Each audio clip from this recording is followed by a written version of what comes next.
মায়ার নজরে তাকাইলেন।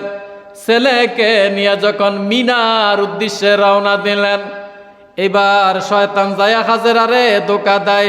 তুমি জানো নি তোমার ছেলেরে কোন জায়গায় নেয়? তোমার ছেলেরে সাজায়া মিনার প্রান্তরে নিয়া গরুর মতো জবাই কইরা দিব। শয়তানে যায়া মিডি লাগে। হাজেরা আলাইহিস সালাম বলেন, কেন? কয় তার আল্লাহ বেলে ঘোষণা দিছে।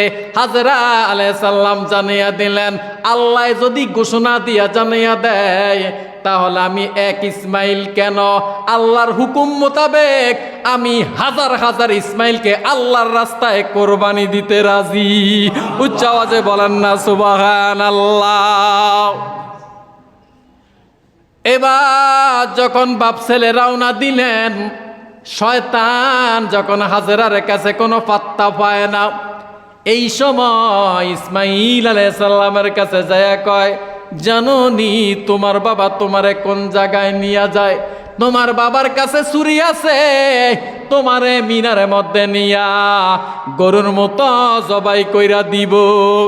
এই কথা যখন শুনতে পাইলেন ইব্রাহিম খলিলুল্লাহ ইসমাইল আলাইহিস সালাম যখন শুনলেন, তখন সঙ্গে সঙ্গে শয়তানের পাথরে নিক্ষেপ করলেন।